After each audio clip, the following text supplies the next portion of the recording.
ತುಮಕೂರು ಜಿಲ್ಲಾಸ್ಪತ್ರೆಯಲ್ಲಿ ರೋಗಿಗಳ ಸಂಬಂಧಿಕರ ಗೋಳು.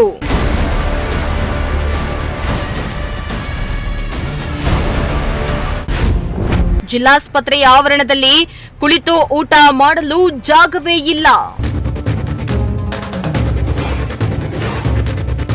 ಎಸ್, ಜಿಲ್ಲಾಸ್ಪತ್ರೆ ಅಂದ್ರೆ ನಿತ್ಯ ನೂರಾರು ಮಂದಿ ರೋಗಿಗಳು ಬರ್ತಾರೆ. ರೋಗಿಗಳು ಆಸ್ಪತ್ರೆಗೆ ಅಡ್ಮಿಟ್ ಆದ್ರೆ ಅವರನ್ನ ನೋಡಲು ಕುಟುಂಬಸ್ಥರು ಹಾಗೂ ಸಂಬಂಧಿಕರು ಬರ್ತಾರೆ. ಆದರೆ ರೋಗಿಗಳ ಸಂಬಂಧಿಕರು ಆಸ್ಪತ್ರೆಯಲ್ಲಿ ಪರದಾಡುವಂತಹ ಸ್ಥಿತಿ ನಿರ್ಮಾಣ ಆಗಿದೆ. ಹೌದು, ತುಮಕೂರು ಜಿಲ್ಲಾಸ್ಪತ್ರೆಗೆ ಬರುವಂತಹ ರೋಗಿಗಳ ಸಂಬಂಧಿಕರು ಕುಳಿತು ಊಟ ಮಾಡಲು ಜಾಗವಿಲ್ಲದೆ ಎಲ್ಲಂದರಲ್ಲಿ ಕುಳಿತು ಊಟ ಮಾಡುವ ದುಸ್ಥಿತಿ ನಿರ್ಮಾಣ ಆಗಿದೆ.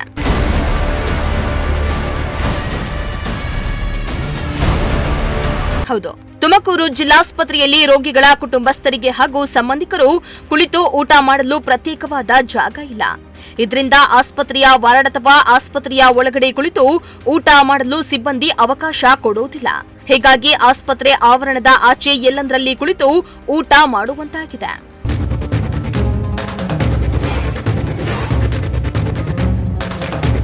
ಇನ್ನು ಜಿಲ್ಲಾಸ್ಪತ್ರೆಯಲ್ಲಿ ಊಟ ಮಾಡಲು ಸರಿಯಾದ ಪ್ರತ್ಯೇಕ ಜಾಗ ಇಲ್ಲ. ಅವರು ಊಟ ಮಾಡಲು ಎಲ್ಲಿಗೆ ಹೋಗಬೇಕು? ಇದರಿಂದ ಅವರು ಬಾತ್ರೂಮ್ ಪಿಟ್ ಮೇಲೆ ಕುಳಿತು ಊಟ ಮಾಡುವಂತಾಗಿದೆ. ಆದಷ್ಟು ಬೇಗ ಆಸ್ಪತ್ರೆ ಆವರಣದಲ್ಲಿರುವ ಖಾಲಿ ಜಾಗದಲ್ಲಿ ರೋಗಿಗಳ ಕಡೆಯವರಿಗೆ ಊಟ ಮಾಡಲು ಶೆಡ್ ಅನ್ನ ನಿರ್ಮಾಣ ಮಾಡಿ ಜಾಗವನ್ನ ಕಲ್ಪಿಸಬೇಕೆಂದು ಕನ್ನಡ ರಕ್ಷಣಾ ವೇದಿಕೆ ಕನ್ನಡ ಸೇನೆ ರಾಜ್ಯಾಧ್ಯಕ್ಷ ಅರುಣ್ ಕುಮಾರ್ ಆಗ್ರಹಿಸಿದ್ದಾರೆ. ಸರ್, ಇವತ್ತು ನಮ್ಮ ತುಮಕೂರಲ್ಲಿ ಇದು ಡಿಸ್ಟಿಕ್ ಹಾಸ್ಪಿಟ್ಲ್ ಅಂದರೆ ಜಿಲ್ಲಾ ಹಾಸ್ಪಿಟ್ಲ್. ಇದು ಇಲ್ಲಿ ಸಾವಿರಾರು ಜನ ಬರ್ತಾರೆ, ಸಾವಿರಾರು ಜನ ಹೋಗ್ತಾರೆ. ಇಲ್ಲಿ ಏನಾಗಿದೆ, ಈ ಒಂದು ಆಫ್ ಕಾಮ್ಸ್ ಇರ್ಬೋದು, ಈ ನಂದಿನಿ ಬೂತ್ಗಳಿರ್ಬೋದು, ನಮ್ಮ ಆಟೋ ಸ್ಟ್ಯಾಂಡ್ಗಳಿರ್ಬೋದು, ಇತರೆ ಎಲ್ಲದಕ್ಕೂ ಜಾಗ ಸಿಕ್ಕಿದೆ.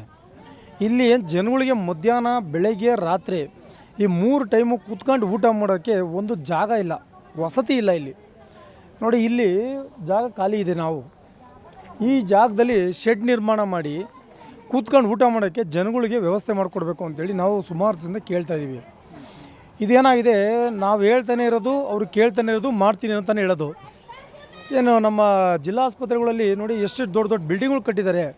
ಅಟ್ಲೀಸ್ಟ್ ಇದನ್ನೊಂದು ಇವೊಂದು ಊಟದ ವ್ಯವಸ್ಥೆ ಮಾಡಬೇಕು ಅನ್ನೋದೊಂದು ಅವ್ರಿಗೆ ಪರಿಜ್ಞಾನ ಇಲ್ವಾ ಅಂತ ನಾನು ಕೇಳ್ತೀನಿ ಈ ಸಮಯದಲ್ಲಿ. ಹಾಗೆ ಏನು ಈ ಒಂದು ಕಸ ತಳ್ಕೊಂಡು ಹೋಗುವಂಥ ಗಾಡಿ ಅವ್ರಿಗೆ ಯಾವುದೇ ರೀತಿಯಾದ ಸೇಫ್ಟಿ ಇಲ್ಲ. ನಾವು ಇವಾಗ ನೋಡಿದ್ರೆ ಸುಮಾರು ಒಂದು ಅವರಿಂದ ಒಂದು 3 ಅವರ್ 4 ಅವರಿಂದ ಇಲ್ಲೇ ವೆಯ್ಟ್ ಮಾಡಿ ನೋಡ್ತಾ ಇದ್ದೀವಿ.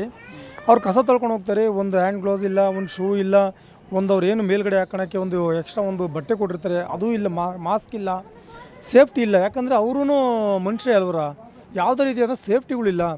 ಗೌರ್ಮೆಂಟ್ ಹಾಸ್ಪಿಟ್ಲಲ್ಲಿ ನೋಡಿದ್ರೆ ಎಲ್ಲ ಕೆಲವು ಕಡೆ ಕಸಗಳು ಅಲ್ಲಲ್ಲೇ ಬಿದ್ದು ಕುತ್ಕೊಂಡಿದ್ದಾವೆ. ಹಾಗಾಗಿ ಇದೆಲ್ಲ ಸಂಪೂರ್ಣವಾಗಿ ಬಂದಾಗಬೇಕು. ಮುಖ್ಯವಾಗಿ ಏನು ಅಂದರೆ ಜನಗಳಿಗೆ ಕೂತ್ಕೊಂಡು ಊಟ ಮಾಡೋವಂಥದ್ದಕ್ಕೊಂದು ವ್ಯವಸ್ಥೆ ಬೇಕು. ಸರ್, ಹೌದು, DSಗೆ ಕೊಟ್ಟು ಜಿಲ್ಲಾಧಿಕಾರಿಗಳಿಗೆ ಕಳಿಸ್ತೀವಿ ಅಂತ ಅವ್ರು ಹೇಳಿದ್ದಾರೆ. ಇದು ನಾವು ಕಳಿಸಾಗಲೇ 3 ತಿಂಗಳಾಗಿದೆ. 3 ತಿಂಗಳಾದ್ರೂ ಇಲ್ಲಿವರೆಗೂ ನಮ್ಗೆ ಯಾವುದೋ ರಿಟರ್ನ್ ಉತ್ತರನೂ ಬಂದಿಲ್ಲ. ಇಲ್ಲ ಮಾಡ್ತೀವಿ ಅಂತ ಹೇಳ್ಬಿಟ್ಟು ನಮ್ಗೆ ಯಾವುದೋ ಒಂದು ಮೀಟಿಂಗು ಕರೆದಿಲ್ಲ ನಮಗವರು. ಈ ಕನ್ನಡಪರ ಸಂಘಟನೆಯವರು ಕೊಡುವಂಥ ಏನಾದರೂ ನಾವು ಲೆಟ್ರೇಟ್ನ ತೊಗೊಂಡ್ಬಿಟ್ಟು ಕಸಕ್ಕೆ ಎಸೆಯುವಂಥ ಕೆಲಸ ಏನಾದರೂ ಮಾಡಿದ್ರೆ ನಾವು ಇದೇ ಬುಧವಾರ 15ನೇ ತಾರೀಕು ಕೆಲವೊಂದು ವಿಚಾರಗಳಿಗೆ ದೊಡ್ಡ ಮಟ್ಟದಲ್ಲಿ ಒಂದು ಹೋರಾಟ ಮಾಡ್ತಾಯಿದ್ದೀವಿ. ಆ ಹೋರಾಟದಲ್ಲಿ ಇದು ಒಂದು ಕೈಗೆ ತೊಗೊಳೋಣ ಅಂತ ನಾವು ತೀರ್ಮಾನ ಮಾಡಿದ್ದೀವಿ. ಹಾಗಾಗಿ ಜನಗಳಿಗೆ ಏನಾದರೂ ಊಟದ ವ್ಯವಸ್ಥೆಗೆ ಈಗಿತ್ತು ಬಿಸಿಲು ಟೈಮಲ್ಲಿ ನೋಡಿ, ನಾವು ಹೇಳ್ಬಾರ್ದು, ಕೂತ್ಕೊಂಡು ಅವರು ಯಾವ ಜಾಗದಲ್ಲಿ ಊಟ ಮಾಡಿದ್ದಾರೆ ನೋಡಿ. ಇವತ್ತು ನನಗೆ ತುಂಬ ಬೇಜಾರಾಯಿತು ನೋಡಿ.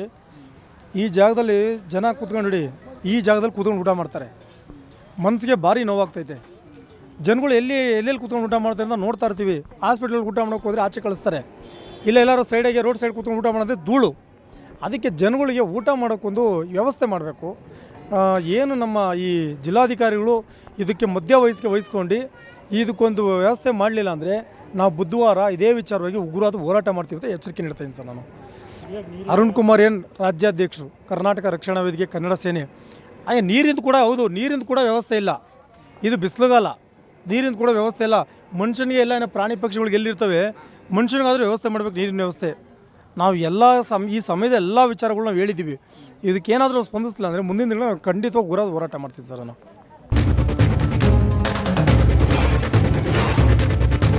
ಇನ್ನು ತುಮಕೂರು ಜಿಲ್ಲಾಸ್ಪತ್ರೆ ಆವರಣ ಹೈಟೆಕ್ ಆಗಿದ್ದು ರೋಗಿಗಳ ಸಂಬಂಧಿಕರಿಗೆ ಸೂಕ್ತವಾದ ವ್ಯವಸ್ಥೆ ಇಲ್ಲದೆ ಪರದಾಡುವಂತಾಗಿದ್ದು ಏನಾದರೂ ಸಂಬಂಧಪಟ್ಟ ಅಧಿಕಾರಿಗಳು ಈ ಬಗ್ಗೆ ಗಮನ ಹರಿಸಿ ಸಮಸ್ಯೆಯನ್ನ ಬಗೆಹರಿಸ್ತಾರಾ ಇಲ್ವಾ ಅನ್ನೋದನ್ನ ಕಾದು ನೋಡಬೇಕಾಗಿದೆ. ಕ್ಯಾಮರಾ ಪರ್ಸನ್ ಸಂಜಯ್ ಜೊತೆ ಪುನೀತ್, ಪ್ರಜಾಶಕ್ತಿ ಟಿವಿ, ತುಮಕೂರು.